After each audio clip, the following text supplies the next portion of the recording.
สนุนโดยศูนย์อายุยืนเปี่ยมสุขโรงพยาบาลบางประกอบ9 International ไทยประกันชีวิตเครื่องดื่มใยอาหารวิสตรา DT Dairy Fiber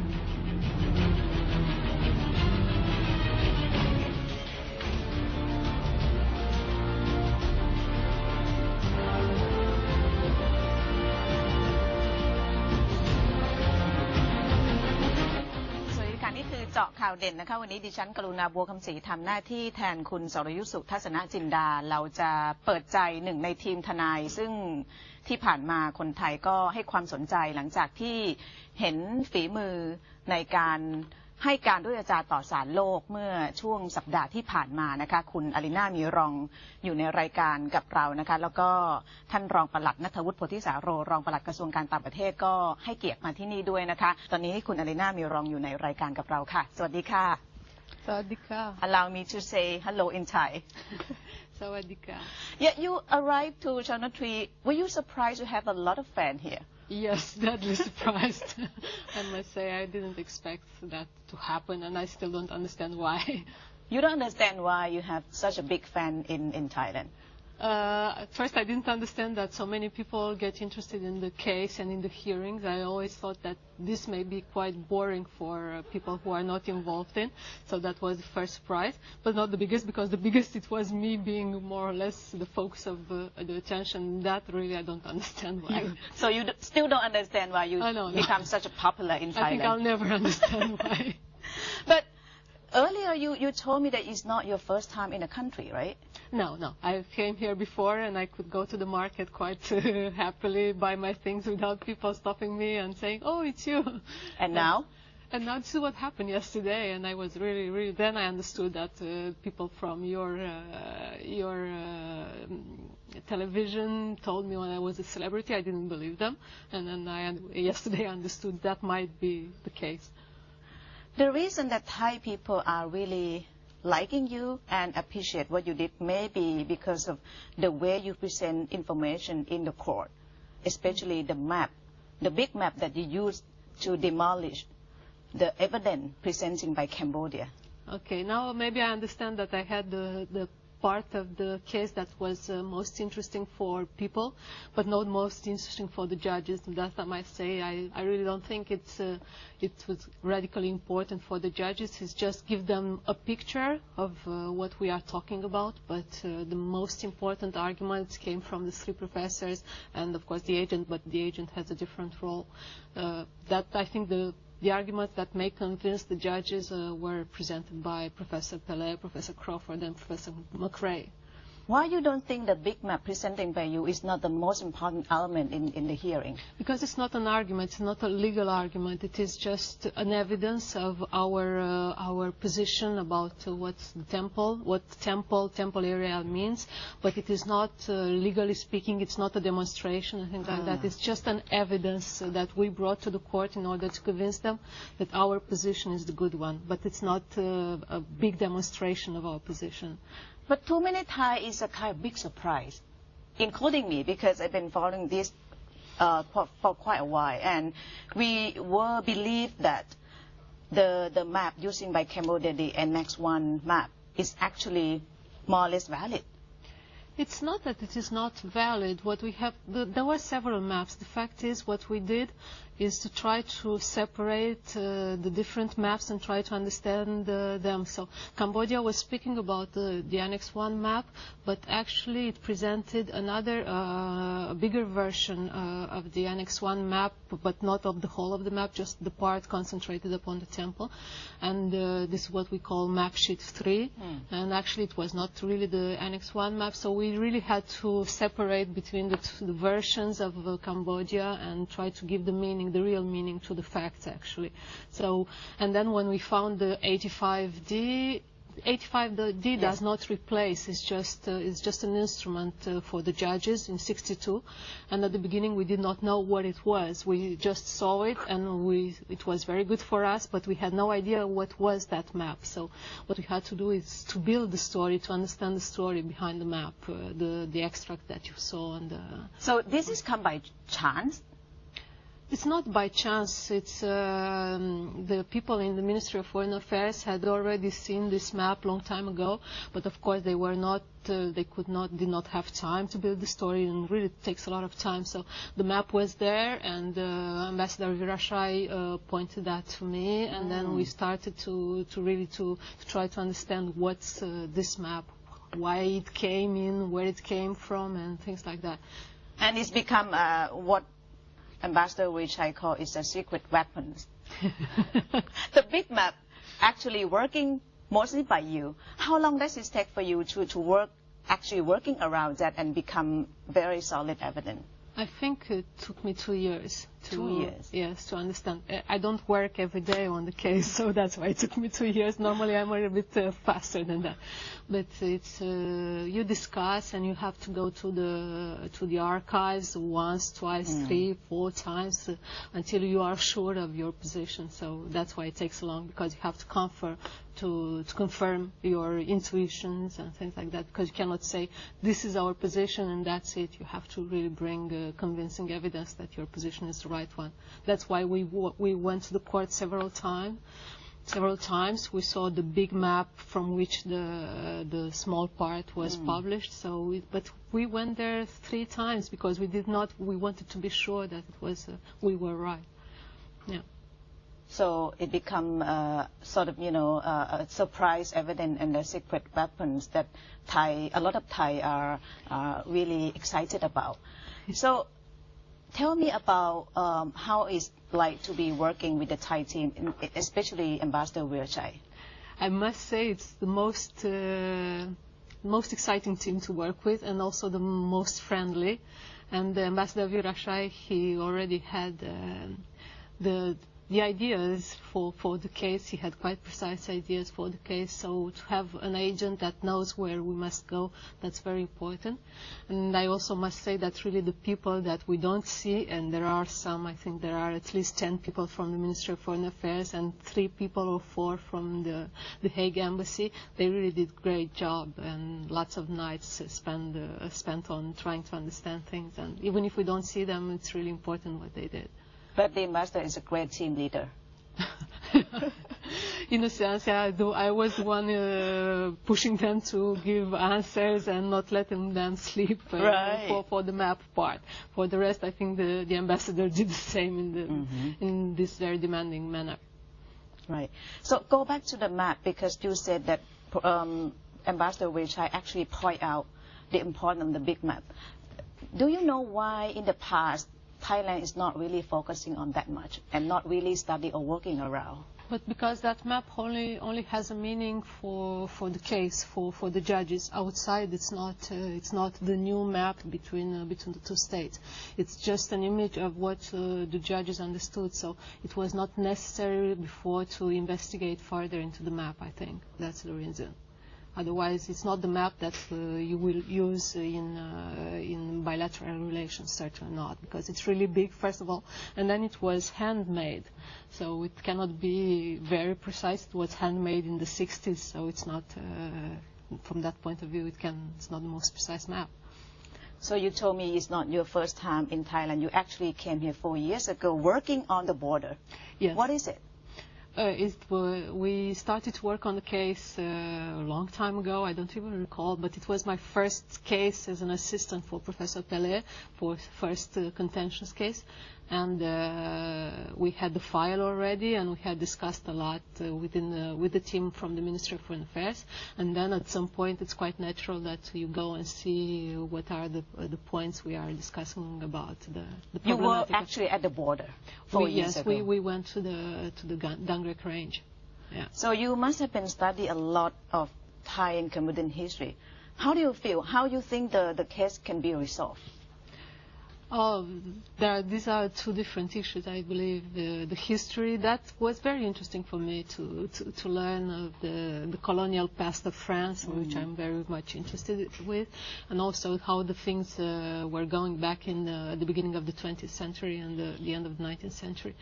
But then I think at some point the two states would have to get along together and have to establish a common boundary that is agreed between the two of them. I think that's the next step to improve the relations. Were you reluctant when you asked to join the case? Oh no. You love Certainly not, yes. Not at all. No, I think this is my preferred case, because you have to know that the 1962 judgment, it is one that the international law students learn from the very beginning of their studies. So it's very, very exciting to get back on this tremendously important judgment of the court and try to understand it better. So for you as a student, it's a great experience. Oh, great. Really great, yeah. And also, because, you are working with one of the most important lawyers in international law, and this is really, really exciting because you learn a lot. And you are only 34, I believe. Yesterday was your birthday. Yes. So I am 40. So, yeah, you're right. Because actually the lawyer who work in this kind of area, in disputes at border, is not a lot of them are female. No, but that's I think the case for a lot of working, a lot of, how we call that, demanding. Yeah, it's not the women at this stage are not very putting forward, not always. So you have to work hard to get there. I don't know if hard. In any case, even if you are a man, you have to work hard to get there. It's not as you said, there are very few people who get at this stage. So, but I think it's also part of luck. For me, the part of luck was to meet Professor Pelé and work with him for quite a while now, and I think this is very important. And to have his support, this is also very, very important. You can work hard, but if you don't have support from someone who is inside already, I don't think you can. You're a map expert, woman in map. I even get lost in direction. Is there anyone asked you about women in map? Okay, I must say I also get lost in direction. So, but no, the thing is, I was not an expert on map 2 or 3 years ago, and I'm not even now. What's happening is you are a lawyer, you're not an expert in maps, but you have experts in maps pointing you the problems, and then you have to read their reports and try to make a sense, to put them in normal words. So I think the part of the lawyer is to ask as many questions as he or she can to the experts, and render their report intelligible for the judges, because even the judges, they are not experts in maps, and I think that's the important part. So you're not only working on Thai-Cambodian case, but you're also working in many countries.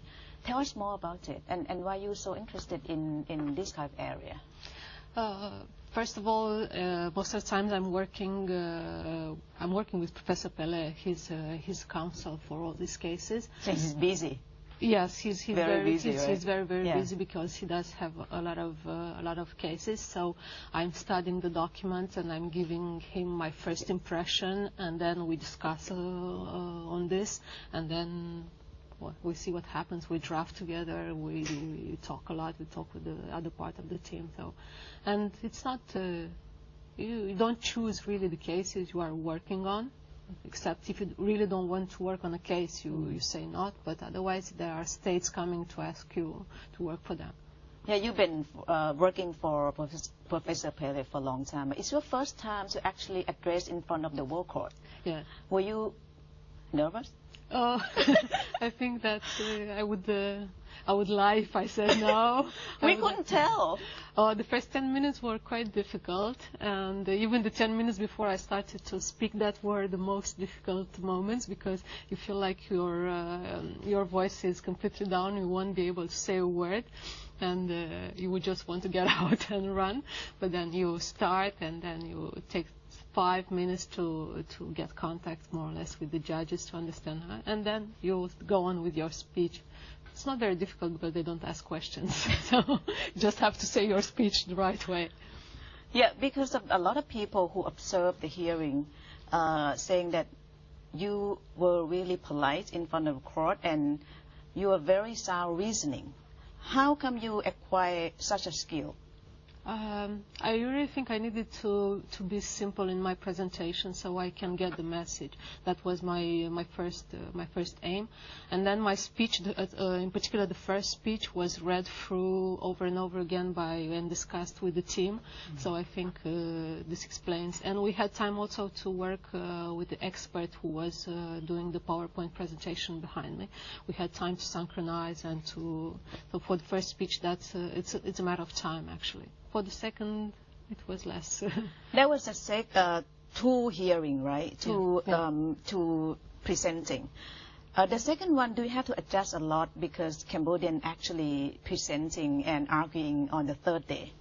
The thing is, even for the first one, I had to adjust quite a lot because they did not follow the line of reasoning in their first pleading.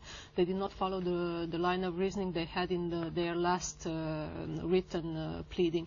So I was quite surprised not to see any map of the disputed area on Monday. So I had to adjust that. And the second one, it's you have to answer in any case. Yes. What is the most challenging things working on this case? Not able to sleep? Oh, no. No. Oh, no, it is. Yes.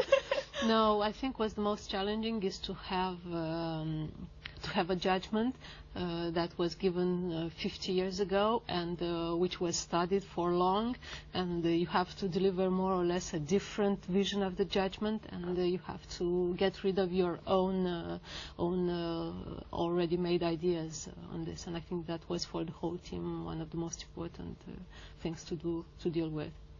You must be very busy because Professor Pele is a very busy person. Do you have any free time, and how do you use in your free time? My free time is for my PhD. I have to finish my PhD. You still have to do a thesis. Yeah. So my free time for the moment is my PhD. It's not a leisure. Oh, I'm so passionate about it. It's my hobby, Lord. What do you do, like, in just to relaxing, leisuring? Oh, I like to walk a lot in nature. To walk? Yeah. I think it's one. Hiking? Yeah, hiking or just walking by the beaches. It calms me down a lot. Not eating, huh? Here we have eating. Before. Before, right? Before going on hiking, yeah. What's your plan for the future? For the nearest future, it is my PhD, actually. And then for the rest, I would like to go back to my students to teach. I do like that a lot. And also, of course, continue, if it's possible, on cases, because this is the most exciting part. The adrenaline is there in the cases. But I think also the students, it's part of my dream for the future. The hearing is over, and I think the judge will spend another 5 or 6 months to work on that before deliver the verdict. What do you have to do between now and then?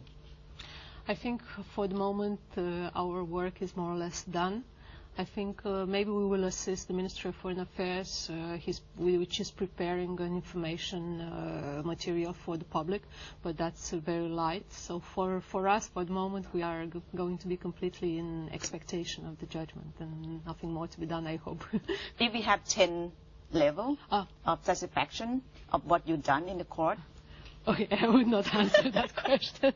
I don't think I can judge myself. But you're happy? I'm happy. I'm very happy because I saw Professor Pele at the end of the first presentation. He was so happy that I think that's one of the things I remember for long in my life, because you are very stressed before, and then when you see that everything goes okay, then you're just relieved and happy. Yeah. Will you come back to see us again? Oh, yes. You will come back. Oh, yes. I want to go to Ayutthaya. I want to go to Sukhothai. I want to go back to Kokut Island. Yeah. You will come back anytime. Thank you very much for joining us today. สวัสดีค่ะ คุณ Alina MIRON นะคะ กับเจาะข่าวเด่นวันนี้ สวัสดีค่ะ